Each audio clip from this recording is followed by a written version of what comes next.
서울 양천구 다나의원, 강원 원주시 한양정형외과의원에 이어 서울 동작구 서울현대의원에서 또다시 시형간염 집단 감염 사태가 발생하자 의료계가 당혹감을 감추지 못하고 있습니다.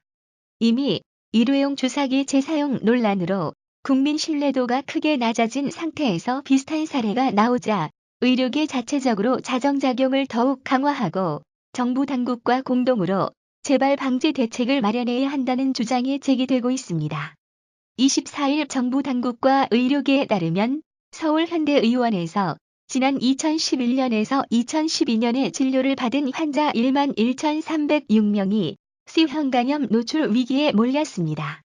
일회용 주사기 재사용, 자가혈주사 시술 등 아직 정확한 문제 원인은 밝혀지지 않았으나 질병관리본부를 비롯한 정부 당국은 사태 수습을 위해 안간힘을 쓰고 있습니다.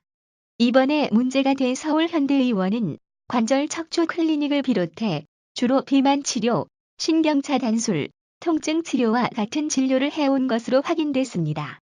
2012년까지 해당 의원을 운영한 K모 대표 원장은 지역 재개발 등을 이유로 2014년 동갑내기 K모 원장에게 병원 운영권을 넘기게 됩니다.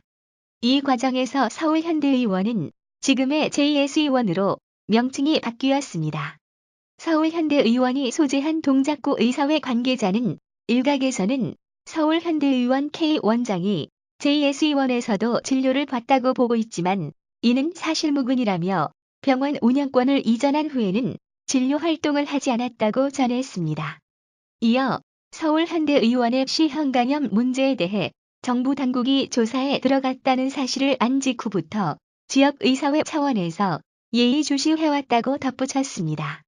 다만 동작구 의사회 관계자는 나이가 40대에 불과한 의료진이 돈 몇백 원을 아끼자고 일회용 주사기를 재사용하지 않았을 것이라는 의견을 내놨습니다.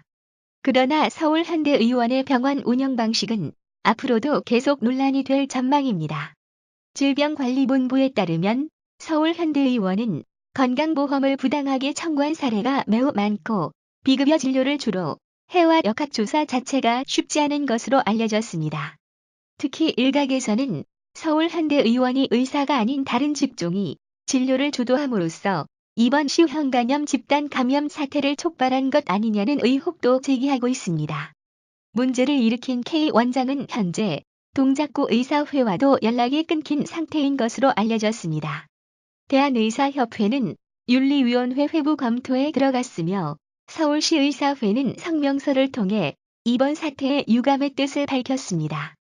서울시 의사회는 정부 당국의 감염 경로 확인 및 의사협회 자체 조사 등을 토대로 강력한 조치를 할 것이라며 앞으로 또다시 C형간염 환자 집단 발생 문제가 나오지 않도록 모든 회원과 감염 관리에 만전을 기하겠다고 강조했습니다. 이어 병의원뿐 아니라 한의원이나 각종 침구 시술, 불법적인 미용 및 문신 시술 등이 이뤄지는 곳의 감염 관리 실태에 대한 철저한 점검이 필요하다며 감염 관리는 수백 번 강조해도 지나치지 않을 만큼 중요한 사안이므로 정부 당국과 의료계가 제대로 된 감시 시스템을 마련해야 한다고 밝혔습니다.